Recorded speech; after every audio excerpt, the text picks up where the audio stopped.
Amigas y amigos, los saluda con el gusto de siempre José Manuel Villalpando, aquí una emisión más de su programa, La historia que quiero vivir, que está disponible cada sábado a partir de las 5 de la tarde en el canal de YouTube de José Manuel Villalpando, perdón por la redundancia. Todos los sábados a las 5 de la tarde pueden ustedes encontrar en este canal el programa que corresponde a cada semana, a cada 8 días. Sin embargo, ustedes pueden, en el momento que gusten y manden y quieran, consultar, revisar, visitar este canal, donde encontrarán en cualquier día de la semana literalmente centenares de programas anteriores. Pero repito, el que corresponde rutinariamente a cada semana aparece, se sube, está disponible todos los sábados a partir de las 5 de la tarde. Les agradezco, como siempre, por supuesto, infinitamente su amable compañía, el que estemos juntos para platicar de historia en este programa que, lo digo siempre y con todo orgullo, no persigue ningún otro fin que el platicar, el comentar, el disfrutar de la pasión por la historia que ustedes y yo tenemos en común. No tiene ningún fin utilitario, económico, no está monetizado, es simplemente por el gusto, por el placer, por la convicción de hablar de historia. Naturalmente, les reitero que están a su disposición, como siempre, las vías electrónicas que permiten comunicarnos, bien sea a mi correo villalpandohistoriador@gmail.com, a mi página de Facebook Villalpando la Historia, o también en los comentarios que permite el propio canal de YouTube de José Manuel Villalpando, valga la reiteración. Gracias, amigas y amigos, por su valiosa compañía, por estar juntos en esta tarde, y si les parece bien, vamos a dar inicio al programa de hoy. Porque quiero proponerles que iniciemos una serie, varios programas, para recordar las formas de gobierno que ha tenido nuestro país a lo largo de los diversos siglos que tenemos noticia histórica clara de la existencia como una comunidad nacional. Por supuesto, comenzando desde la remota época prehispánica, pero particularmente en el tiempo mexica, a partir de 1325 hasta nuestros días. No es mi interés entrar en ningún tipo de polémica contemporánea, sino simplemente poder ofrecer para el debate algunos elementos históricos que permiten entender cómo México ha evolucionado en cuanto a su forma de gobierno. ¿Cómo fue la manera en que la autoridad pública ejercía el poder a lo largo de varios siglos para llegar hasta el entorno contemporáneo, en el cual ustedes seguramente están más enterados que yo, en las redes sociales, en la prensa, en la información que circula, pues está en una agria polémica acerca de cuál es el destino de esta nación, refiriéndose específicamente a la forma de gobierno. Por ello, quisiera comenzar el día de hoy, si a ustedes les parece oportuno, con el más remoto antecedente de la manera como hemos sido gobernados, lo que podríamos hoy llamar la nación mexicana. Iniciando, por supuesto, allá, hace 7 siglos, en el remoto pasado prehispánico, pero de manera específica, cuando se funda la Gran Tenochtitlan. Que debo aclarar algo importante. La manera en que fue gobernada Tenochtitlan es muy similar a las distintas formas de gobierno que adoptaron las demás naciones prehispánicas, las demás naciones originarias, como hoy atinadamente se les llama. ¿Cuál es este concepto? En términos muy contemporáneos, muy prácticos, podríamos decir claramente que la forma de gobierno que adoptaron estas naciones, estas etnias, estas comunidades, incluyendo la mexica o azteca, Era lo que hoy podríamos tipificar con un lenguaje moderno de la ciencia política como una monarquía teocrática absoluta. Una monarquía teocrática absoluta, que tiene varias características, pero que sin embargo, y esto es muy interesante, los españoles conquistadores, tema al cual no nos vamos a meter porque ya hablamos bastante en los programas anteriores, identificaron, cuando se percataron de la grandeza, del poder inmenso que tenía el Tlatoani Moctezuma Xocoyotzin, identificaron a su figura y al poder que ejercía con una monarquía al estilo europeo, a veces pensando que Moctezuma era una especie de rey al estilo europeo, a veces, con más certeza, dándole la connotación de emperador también al estilo europeo, y simplemente obviando el tema de que para los mexicas o aztecas, esta figura, este gobernante supremo como ellos mismos lo llamaban, era otra cosa diferente. Era el Tlatoani, palabra náhuatl. El Tlatoani, gobernante supremo.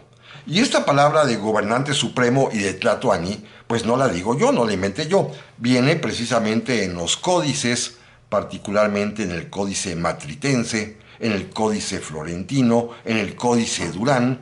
En todos ellos, los informantes indígenas que a los misioneros franciscanos les contaban, les comentaban cómo era su historia, cómo era su forma de gobierno, hablaban de este personaje, el Tlatoani, refiriéndose al gobernante supremo, que, repito, los españoles, por comodidad, para no entrar en debate, identificaron con un rey o con un emperador.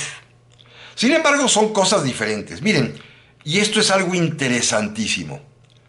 Los mexicas o aztecas explicaban a los españoles que Tlatoani, voz náhuatl, que significa el que habla, es el personaje que los gobernaba porque él, el Tlatoani, hablaba, sí, pero en nombre de los dioses. Los dioses expresaban sus deseos, los dioses expresaban su voluntad a través del Tlatoani, de este personaje que es el gobernante supremo y que, insisto, los españoles identificaron como un rey, como un emperador. El Tlatoani es aquel que habla por los dioses. Es decir, es efectivamente una monarquía, el gobierno de uno solo, teocrática porque tienen ellos la convicción, la creencia absoluta de que ese señor, ese personaje, está hablando en nombre de la divinidad, de los dioses que ellos consideran y que ellos creen, y además también es absoluto porque este hombre, el Tlatoani, no tiene límites a su poder, porque el pueblo está absolutamente convencido de que lo que él diga, de que lo que él haga, de lo que él ordene, lo hace en nombre de los dioses. Esto es la connotación principal y fundamental que distingue nuestra manera tan peculiar en que eran gobernados nuestros pasados mexicas y que, repito, se extiende también a los antepasados purépechas, a los antepasados otomíes, a los antepasados zapotecas, a los antepasados mayas. En todas las culturas prehispánicas, en todas estas comunidades o etnias de distinta denominación, había esta coincidencia absoluta en el cual quien lo gobierna, el Tlatoani en el caso mexica, el Calzoncin en el caso purépecha, quien gobierna lo hace en nombre de los dioses.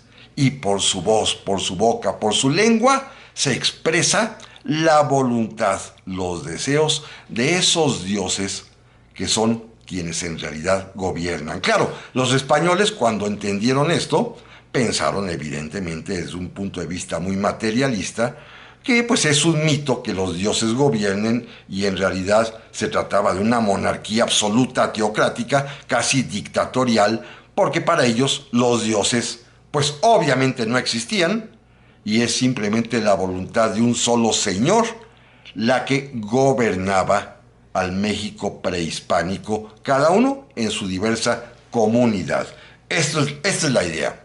Bueno, simplemente todos conocemos los nombres de los tlatoanis que gobernaron México Tenochtitlan.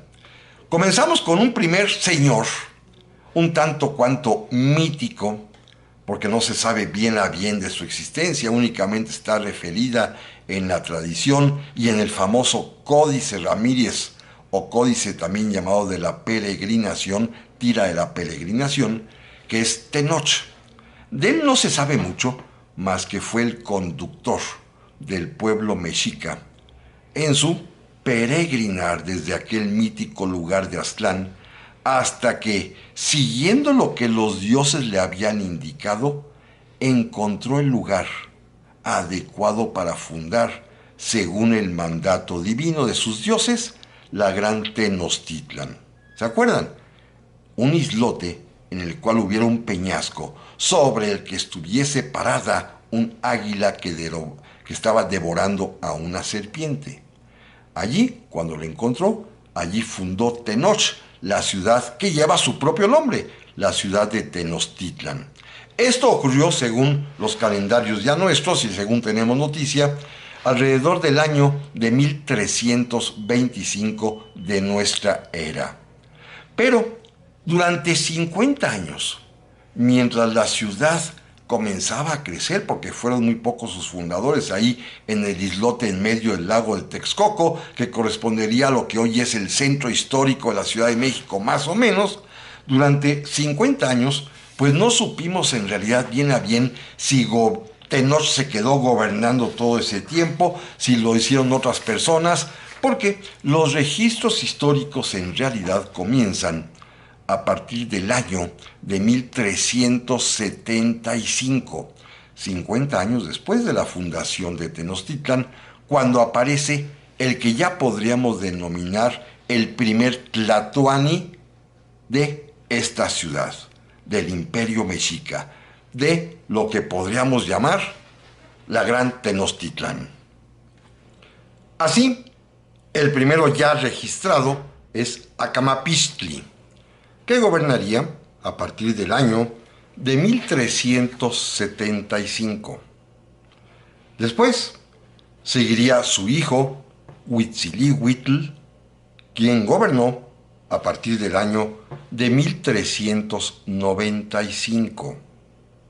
Más adelante, el tercer tlatoani es Chimalpopoca, hijo a su vez de Huitzilihuitl, y quien subió al trono en el año de 1416.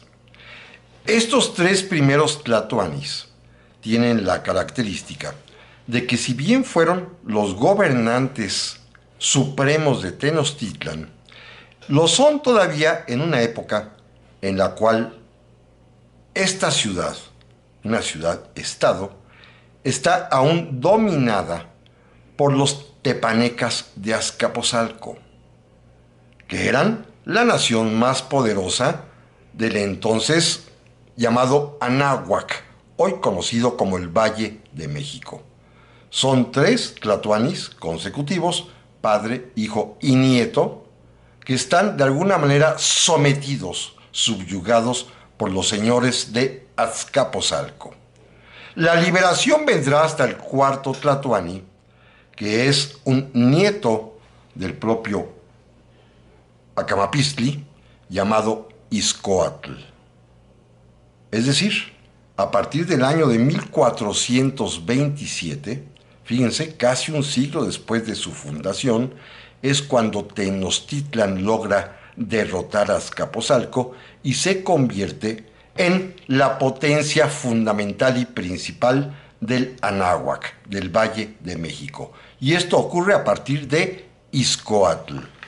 Enseguida vendrá como gobernante Moctezuma Ilhuicamina, hijo de Huitzilihuitl, quien va a ser Tlatoani a partir del año de 1440.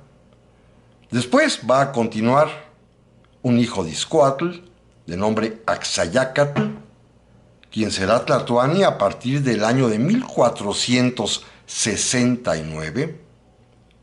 Luego lo va a continuar, lo va a seguir Tizoc, quien será un Tlatoani que dura poco tiempo en realidad, únicamente 5 años, va a gobernar de 1481 hasta 1486, cuando, fíjense, es asesinado porque hay un golpe de estado interno, porque Tizoc se caracterizó por no hacer la guerra, que es una cuestión fundamental para ellos, y al contrario, quiso promover la educación, la cultura, la religión, y lo depusieron asesinándolo, y subió al trono otro hermano de él, Ahuizotl, quien será gobernante a partir de 1486. Cuando muera Ahuizotl, en el año de 1502, lo va a suceder un hijo de Axayácatl, llamado Moctezuma Xocoyotzin, que todos conocemos, es quien se va a encontrar con Hernán Cortés.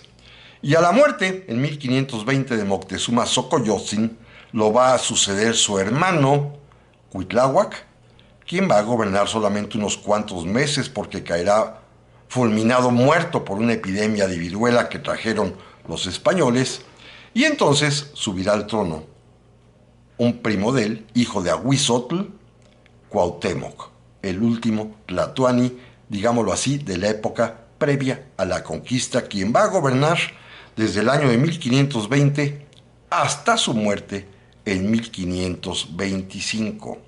Será el último Tlatoani electo a partir de las tradiciones todavía previas a la llegada de los españoles. Esto me lleva a que platiquemos pues acerca de los Tlatoani, sus características principales. Primero, para ellos es una especie de dios, un dios vivo, porque recuerden lo que decíamos hace un momento, a través de ellos, por su voz, por su boca, hablan los dioses. Es entonces el Tlatoani una especie de dios vivo o un semidios. Recibe un tratamiento especial, por ejemplo, nadie puede verlo directamente a los ojos. Todo mundo tiene que hacer inclinaciones cuando están en su presencia. Se exhibe poco, sale en realidad muy temprano en las mañanas, eso sí, a hacer los sacrificios humanos cotidianos, pero no se muestra ante el pueblo regularmente, sino que permanece con cierta discreción en su palacio. Tiene derecho a todas las esposas que pueda mantener, tiene derecho a portar sandalias de oro, tiene derecho, por ejemplo, a cuando sale, lo lleven en andas sus vasallos.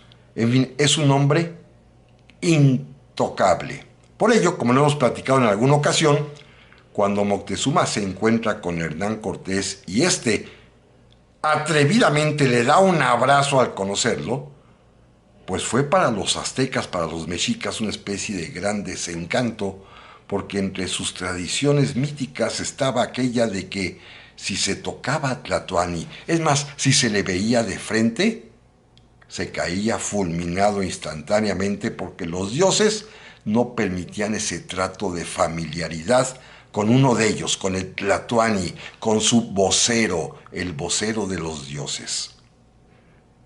¿Cuáles son los requisitos para ser Tlatoani? Fíjense que las tradiciones prehispánicas, que están muy bien recogidas en diversos códices, el matritense, el florentino, el mendocino, todos ellos producto de informantes mexicas que a los frailes franciscanos, como ya lo hemos contado en alguna ocasión, les contaban, les platicaban su historia, sus tradiciones, sus leyes, su forma de ser, su forma de vivir, su forma de gobierno, sus costumbres. Todo esto se lo narraban a los frailes y los frailes lo ponían en papel, junto con un pictograma que algún indígena dibujante realizaba, y esto da origen a los códices. Bueno, a los frailes les platicaron, particularmente a Fray Bernardino de Sahagún, autor del Códice Florentino, que había varios requisitos para que alguien fuera tlatoani. Uno primero y fundamental, que vamos a iniciar por él para descartar ya este tema. Tiene que ser varón. Las mujeres no gobernaban entre la antigüedad prehispánica. Las mujeres no gobiernan, y mucho menos en Tenochtitlan, donde las mujeres son consideradas casi como objeto o posesiones de los hombres. Así que únicamente los varones. Pero a partir de ahí hay varios requisitos sumamente interesantes. Uno primero es que el tlatoani debe ser miembro de la familia real, por llamarla de alguna manera, de la realeza, que es aquella que forman los descendientes de Acamapistli, del primer tlatoani registrado por su propia historia. Repito, hay un lapso de 50 años entre 1325 y 1375, donde gobierna inicialmente Tenoch, que es un tanto cuanto mítico, pero no sabemos quién era el tlatoani de Tenochtitlan, sino hasta que aparece Acamapistli en 1375, que es el fundador, además, de la dinastía azteca, de la Casa Real de Tenochtitlan, de la familia de los señores gobernantes de la gran Tenochtitlan. Así que el primer requisito es ser miembro de esta familia descendiente de Acamapistli, y no importa si son de de padre a hijo, o de padre a abuelo, a nieto, o hermanos o primos, sino simplemente tienen que ser, eso sí, descendientes de Acamapistli. Ya vimos que los primeros son padre, hijo y nieto, después habrá hermanos, después habrá primos, sobrinos, pero todos son miembros de esta familia que desciende, repito, del primer tlatoani Acamapistli.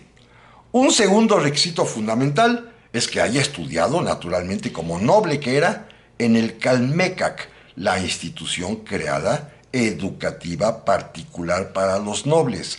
Recuerden que los aztecas, los mexicas, tenían dos tipos de escuela: la del pueblo, una en cada barrio, el Tepochcali, y una especial para los nobles, entre ellos naturalmente los descendientes de Acamapistli, en donde a los nobles se les educa especial y de manera pues muy atinada para gobernar. Así que es un egresado del Calmecac. Pero también tiene que ser militar, y para ellos el requisito fundamental es haber sido valiente. La connotación de valentía para los aztecas o mexicas es muy singular. No significa lo que hoy entenderíamos como valor para ir a la guerra, sino para ellos el valiente es aquel soldado mexica, oficial mexica, que fue a la guerra y con sus habilidades, con su destreza, con sus artimañas, se destacó en los combates a la manera de ellos. Es decir, no es el que mata más enemigos, sino el que captura vivos más enemigos, el que trae a Tenochtitlan hombres prisioneros cautivos que serán después destinados al sacrificio humano. Así que para ellos esta connotación de valiente es aquel, insisto y repito, que se distingue en los combates por su habilidad para capturar vivos prisioneros de los enemigos. Este es un valiente. También para ellos el candidato a tlatoani tiene que ser un hombre justo. Y el hombre justo para ellos es aquel que nunca ha sido demandado o acusado en algún tribunal. Es decir, que tuviera, hoy diríamos, una especie de carta de no antecedentes penales, que nunca fue acusado ante ningún tribunal, ante ningún juez, por ninguna razón. Eso es un hombre justo para ellos. Y tiene que ser además también, fíjense esta característica muy peculiar, un hombre piadoso. Piadoso en el sentido religioso, pero no en el sentido que hoy daríamos a esta palabra piadoso. Para ellos el piadoso es aquel que tiene también habilidad, destreza para realizar de manera perfecta los sacrificios humanos. El sacrificio humano es toda una, pues, mecánica artesanal muy cuidadosa. No se trata nada más de darle una cuchillada en el pecho a un cautivo, sino que esta cuchillada debe ser de tal suerte atinada que permita, fíjense bien, que el sacerdote, después de haber dado con estos cuchillos de obsidiana la puñalada entre las costillas, pueda meter la mano en esa cavidad que se armó, tomar el corazón del cautivo sacrificado, extraerlo, elevarlo sobre su cabeza y que aún siga latiendo y arrojando, escupiendo sangre. Esto es para ellos un piadoso. Este hombre con destreza, con habilidad, con pericia para el sacrificio humano, de tal suerte que se extraiga el corazón aún latiendo. Si lo pincha al momento de la puñalada, al momento de traspasarlo con el cuchillo de obsidiana, el sacrificio sale mal. Para que un sacrificio sea efectivo, para que sea grato a los dioses, el corazón tiene que extraerse aún latiendo y arrojando sangre. Así que estas son las características, los requisitos para ser tlatoani. Varón, miembro de esta familia de descendientes de Acamapixtli, noble que haya estudiado en el Calmecac, que haya sido valiente en la guerra, es decir, que trajo cautivos vivos, que haya sido un hombre justo, que nunca hubiese sido demandado o acusado ante un juez, y un hombre además piadoso con esta habilidad para extraer corazones humanos. Pero amigas y amigos, no se vayan, que en un momento más volvemos por aquí. Ya estamos aquí, amigas y amigos, para la segunda parte del programa de esta semana, que estamos dedicando a platicar, a recordar cómo eran los tlatoanis, cuál era su función, cuál era su poder, que ahorita platicaremos algo de ello, cuál era además también la característica principal que podía distinguirlos a todos, los requisitos que se les imponían para llegar a este alto cargo, en fin, la función de este gobierno monárquico absoluto teocrático que había, en el caso específico, en la Gran Tenochtitlan. Por cierto, y entre paréntesis, seguramente recuerdan, amigas y amigos, que en los dos programas anteriores, cuando hablábamos acerca de lo que hizo el rey, el emperador Carlos V, para poder gobernar la América que habían conquistado en México Cortés, en Perú Pizarro y en fin, los demás españoles que pues se apropiaron de estos territorios, habíamos comentado que Carlos V, con una gran sabiduría, había decidido, entre otras medidas, para poder asegurar la paz, la tranquilidad y de alguna manera también los derechos de los pueblos originarios, resolvió, por ejemplo, dejar vigente el derecho que existía antes de la llegada de los españoles en América, en cada una de las diversas naciones o comunidades o etnias, pero también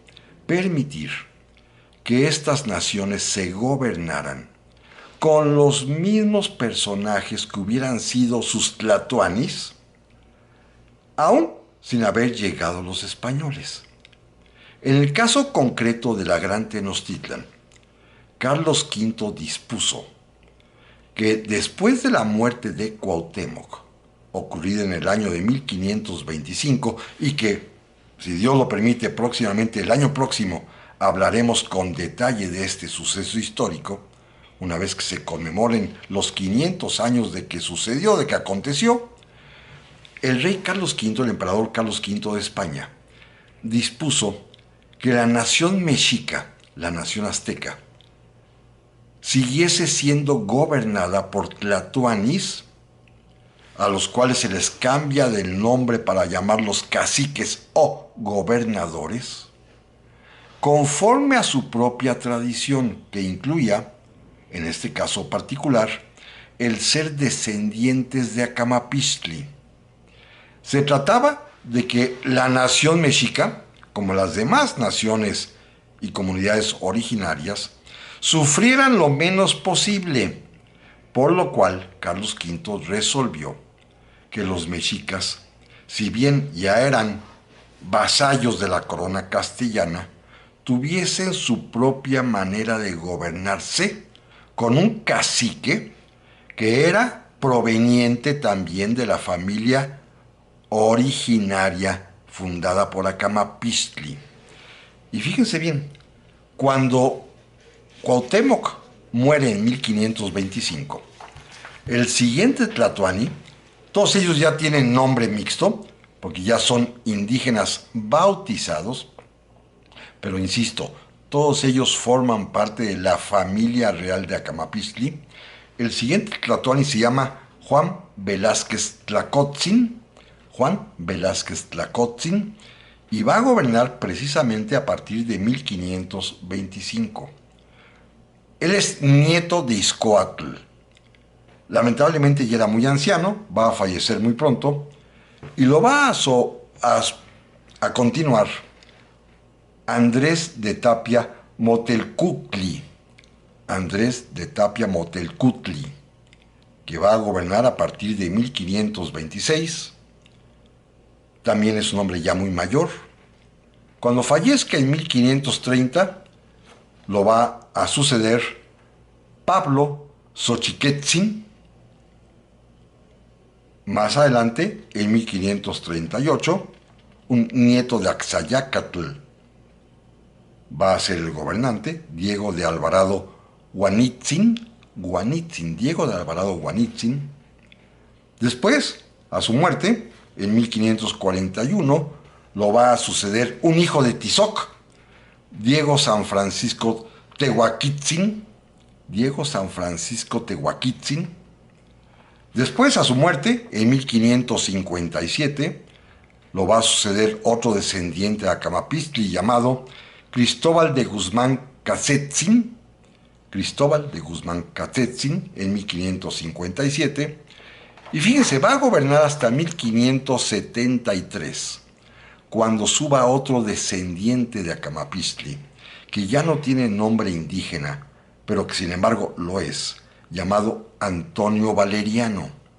Antonio Valeriano es un personaje muy importante porque era el gobernador mexica de Tenochtitlan y es además, ya hemos platicado de él, el autor de esta obra fundamental de la historia de México que se llama el Nican Mopogua, o la verdadera historia de las apariciones de la Virgen de Guadalupe, donde él, Antón Valeriano, que es quien le escribe, narra precisamente las apariciones de la Virgen a Juan Diego, de quien dice inclusive ser antepasado. Es decir, se trata ya de vincular las tradiciones. Antón Valeriano va a ser gobernador de los indios mexicas de Tenochtitlan y fíjense, es muy longevo, sube al poder en 1573 y hasta 1630, casi 50 años después, más de 50 años después, lo sucede su nieto, Antonio Valeriano también, llamado el Joven. Es descendiente este último también de Acamapistli. Es decir, el rey de España se cuidó de que la familia gobernante indígena, mexica, para hacerse cargo directamente del trato a los aztecas o mexicas de Tenochtitlan, fuese ocupada por alguien descendiente de la misma familia real originaria con Acamapistli. Todos ellos, que tienen ya nombre, repito, castellano mezclado con un nombre indígena, son lo que en la tradición se llamaban los indios ladinos, que no es una palabra ofensiva para ellos, ¿eh? Esta es una especie de deformación de indio latino. Eran indígenas que habían sido educados todos ellos en el colegio de Santa Cruz de Tlatelolco por los frailes franciscanos que los prepararon para gobernar y que además también tenían ya una educación bilingüe en náhuatl y en castellano. Pero además les daban nociones de latín, de la lengua latina, que era la lengua, digámoslo así, oficial del Imperio Español, una lengua que se utilizaba para comunicarse con Roma, para comunicarse con cualquier otra nación. Estos indígenas estos nobles, estos posibles herederos y gobernantes de Tenochtitlan, hablaban náhuatl, hablaban castellano y hablaban también latín, por eso les llamaban indios latinos, que se fue deformando la palabra hasta convertirse en indios ladinos. Pero bueno, regresemos a la época prehispánica y miren, los tlatoanis, una vez cubiertos los requisitos para ser electos, eran de alguna manera elegidos, designados por un grupo de electores que se reunían cada vez que fallecía uno de ellos. Ellos tienen la creencia, y déjenme dar un ejemplo muy pueril, pero es real, que los dioses poseían al tlatoani. Por eso el tlatoani podía hablar por ellos. Y cuando el cuerpo del tlatoani, este estuche humano, moría, fallecía, de su cadáver salía este espíritu de los dioses y se quedaba flotando hasta que se hubiese electo y consagrado un nuevo tlatoani, y entonces el espíritu de los dioses penetraba ese nuevo ser humano, ese cuerpo, para transformarlo en un semidios.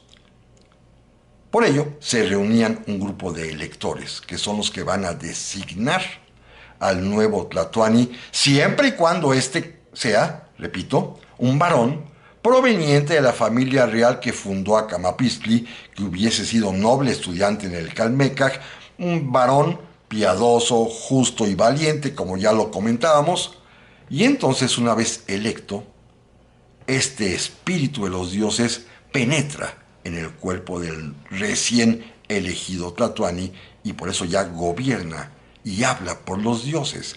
Esto es la creencia azteca. Estos hombres, los electores, son los siguientes, fíjense. Los señores o tlatoanis de las dos ciudades aliadas y amigas de Tacuba o Tlacopan y Texcoco. El que podría llamarse sumo sacerdote, que era el encargado de la religión y de la educación a la vez. El encargado de las Fuerzas Armadas, o el famoso Tlacatecutli, comandante en jefe del ejército. El Cihuacóatl, que es algo así como el consejero y juez supremo entre los aztecas, además de los 4 ancianos nobles que gobiernan cada uno de los 4 barrios de Tenochtitlan. Este grupo de personas, los 2 aliados, los 3 ministros y los 4 señores, en total 9 personas, son los que eligen al nuevo tlatoani.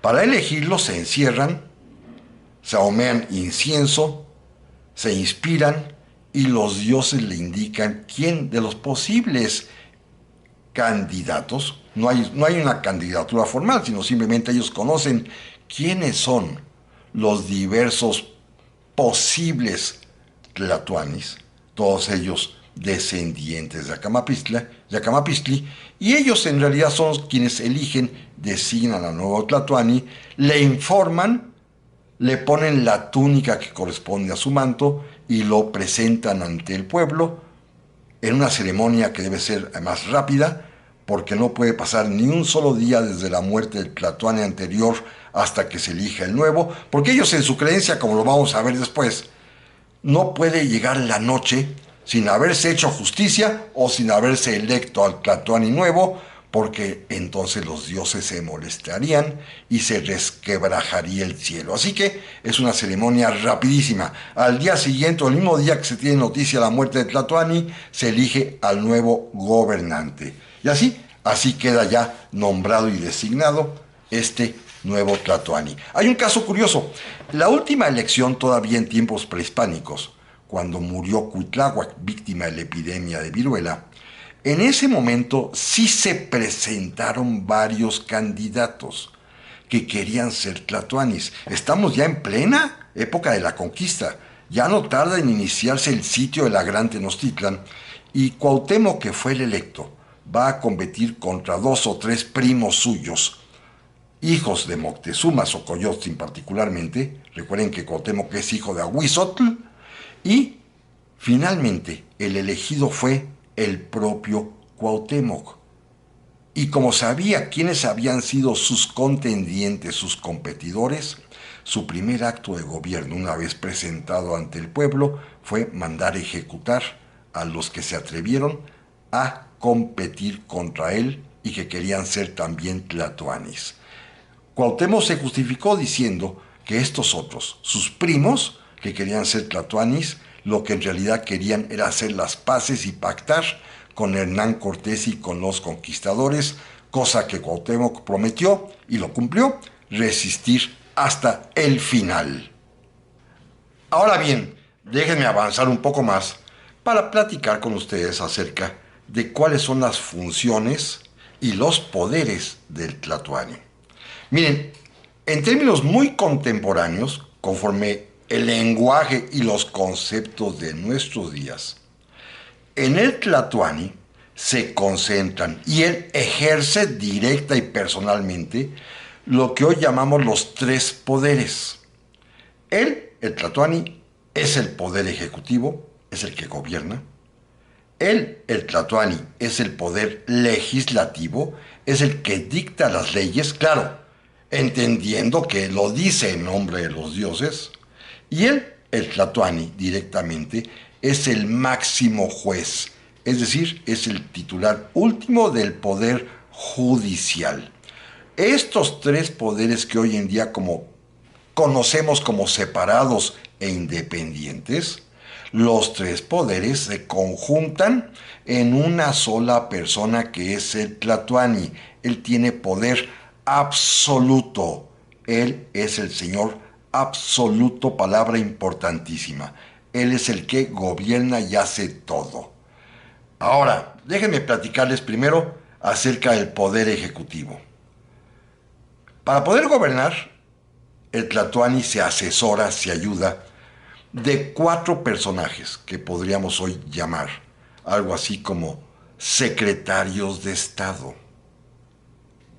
Más o menos cuatro hombres, nobles también, normalmente parientes suyos, que lo ayudan en cuatro tareas específicas que hoy en día existen pero están más separadas. Aquí las combinaban. Miren, el tlatoani se auxilia primero, el más importante para él, su más cercano, de el Cihuacóatl.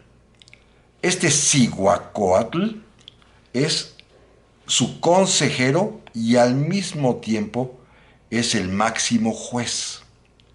Es él quien juzga o se encarga de todo el aparato judicial y le presenta al tlatoani, sobre todo, las condenas a muerte, que las decide en última instancia, a veces el tlatoani y a veces se los delega a este hombre, el Cihuacóatl, que repito, es muy importante porque al mismo tiempo que es juez, es el consejero. Segundo, se auxilia de alguien llamado genéricamente Tlacaelel, que es algo así, al mismo tiempo como el sumo sacerdote y conjuntamente lo que hoy llamaríamos secretario de Educación Pública. Los sacerdotes, los templos, las escuelas y los maestros. En realidad, los sacerdotes son también maestros en las escuelas. Él se encarga del culto religioso, de la administración de los templos, de todas las ceremonias de carácter religioso que hay, pero también de la administración y la enseñanza que hay en las distintas escuelas, que ya sabemos, lo comentábamos hace un momento, son de dos tipos. El Tepochcali para los plebeyos o macehuales y el Calmecac para los nobles o pipiltzin. De esto se encarga un personaje llamado el Tlacaelel o Tlacaelal, que es el que se encarga, repito, de la religión y de la educación. Hay otro más, que es el Tlacatecutli, que es algo así como el comandante general del ejército, el secretario de Defensa Nacional, diríamos hoy en día, que es el que manda a las tropas que salen a combatir constantemente. Y hay un cuarto funcionario, llamado Calpixtle Opochtecca también, Calpixtle Opochtecca, que es una combinación muy peculiar, pero es un funcionario fundamental, que se encargaría de lo que hoy son tres materias distintas, pero que los aztecas mexicas entendían como una sola. Fíjense bien, las relaciones internacionales, la hacienda pública, los impuestos y el comercio. nacional o internacional. Recuerden que Tenochtitlan es una ciudad-estado y está en constante comunicación con las demás naciones vecinas o no tan vecinas. Con ellas entabla relación. A ellas les pide tributo, o sea, impuestos. A ellas si no les declara la guerra, si no lo cumplen. Y con ellas tiene una relación de comercio. Piensen ustedes que Tenochtitlan es una pequeña ciudad en un islote en el centro del lago de Texcoco y evidentemente es la más poblada de todo el continente americano y cuyos habitantes son inclusive superiores en número a las principales ciudades europeas en los momentos de la conquista, ¿eh? Es más grande Tenochtitlan que la propia Sevilla, que era la ciudad más poblada de la España de ese tiempo. Y entonces, pues, Tenochtitlan necesita para sobrevivir pues de tributos que pagan las naciones vecinas o no tan vecinas. Vecinas como por ejemplo Chalco o Xochimilco, pero no tan vecinas como Tlaxcala o como Huejotzingo o como las naciones purépechas o las naciones chichimecas de Guanajuato y de Querétaro o las demás naciones que formarían hoy parte de los estados de Guerrero o de Puebla. A todas esas naciones hay que entablar relaciones con ellas, hay que imponerles tributos que, si no los pagan, se les hace la guerra, y también pues se hace comercio, porque proveen de ciertos bienes que en Tenochtitlan no se producen. Tenochtitlan lo único que produce es a poca escala hortalizas en las chinampas y no tiene ningún otro género de producción para la vida diaria.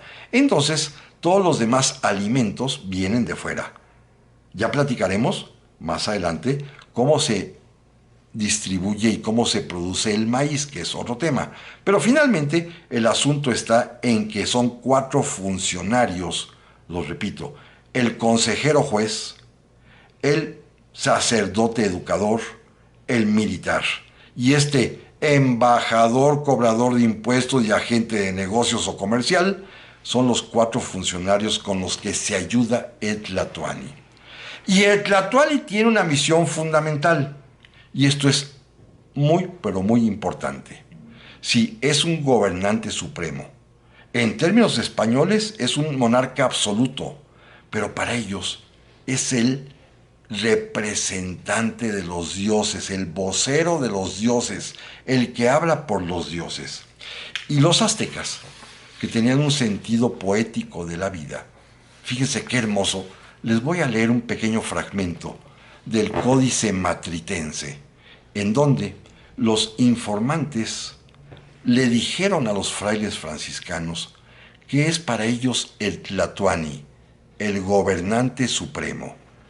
Y lo que piensan de su gobernante supremo es algo verdaderamente encantador, maravilloso, y que seguramente es una especie de guía, una especie de metáfora, una especie también de ilusión de lo que buena parte del pueblo mexicano piensa aún, porque lo ha pensado a lo largo de 500 años, de quien los gobierna. Escuchen, amigas y amigos, estos pensamientos del Códice Matritense, que se refieren, repito, al Tlatoani, el gobernante supremo. Y dice así: el Tlatoani cubre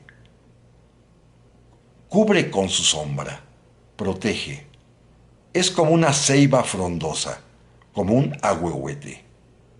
El Tlatoani tiene valor, tiene autoridad, es afamado, honrado, tiene nombre, tiene prestigio.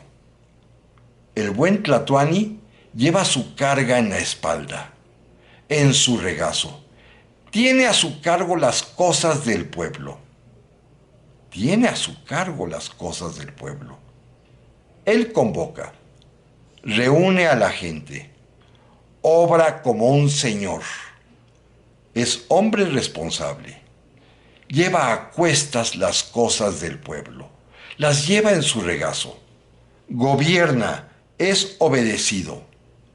Bajo su sombra, bajo su protección, viene a colocarse la gente. Él preside y él sostiene al pueblo.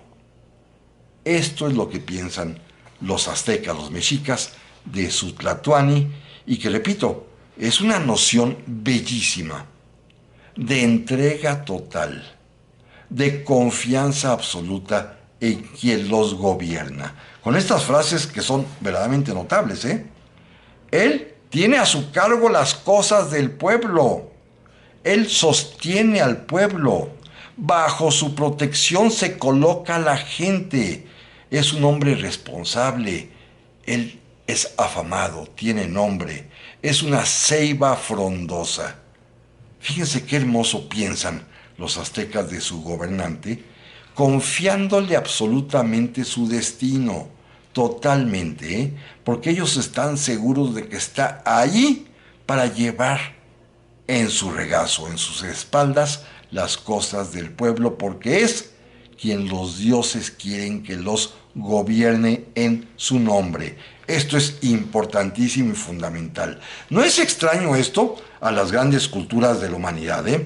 Déjenme ponerles simplemente dos casos muy conocidos, ambos además de la misma época más o menos. Primero, la cultura islámica hasta nuestros días tiene su origen, como todos sabemos, en el profeta Mahoma, quien contó a sus amigos en su momento que durante una tormenta de arena que se había perdido, ahí se le apareció Alá y Alá le entregó las tablas, las letras del Corán. Y lo importante es que sus amigos le creyeron, que el pueblo tuvo confianza en lo que Mahoma les dijo, creyó absolutamente bien en las palabras de Mahoma y con eso se inicia la cultura islámica que hasta nuestros días está viva y vigente. Y lo mismo pasó en la antigua España, ¿eh? En el año exactamente 711, cuando los moros, cuando los árabes invaden la península ibérica, la última resistencia de los nobles hispanoromanos que encabezaba don Pelayo, un conde asturiano, que era perseguido por los moros, se refugió y se escondió durante varios días en una cueva. Cuando resurge, cuando sale de ahí, llevaba en sus manos una pequeña estatuita de la Virgen de la Covadonga y le dijo a sus conciudadanos asturianos que la Virgen se le había aparecido y le había encomendado la misión de encabezar la guerra de reconquista para oponerse a los árabes invasores, y le creyeron y lo nombraron porque Dios lo había querido rey de Asturias y después cabeza hasta la fecha, hasta nuestros días, de la dinastía de la Casa Real que gobierna España. Es decir, esto es algo muy común. En ese mismo caso, en esa misma tesitura, el pueblo azteca, el pueblo mexica, creía fervientemente que el Tlatoani estaba allí para gobernarlos en nombre de los dioses y que precisamente ese señor, ese gobernante supremo, ese Tlatoani, tenía como responsabilidad absoluta el llevar la carga del pueblo, llevar al pueblo, sostener al pueblo en su regazo, en sus espaldas, porque él gobierna y él protege al pueblo. Y ya veremos cómo, para proteger al pueblo, lo primero que tiene que hacer el Tlatoani es darle de comer. Pero esto lo vamos a platicar, amigas y amigos, primero Dios, la próxima semana. Ahorita simplemente déjenme rematar con que esta idea tradicional de lo que debe ser el gobernante supremo está muy arraigada en nuestra cultura mixta, tanto prehispánica como española. Tanto de España como de los mexicas heredamos este concepto de que el rey, el monarca, el gobernante supremo está allí para llevar las cosas del pueblo. Amigas y amigos, pásenla muy bien y primero Dios, aquí continuamos con estos temas la próxima semana.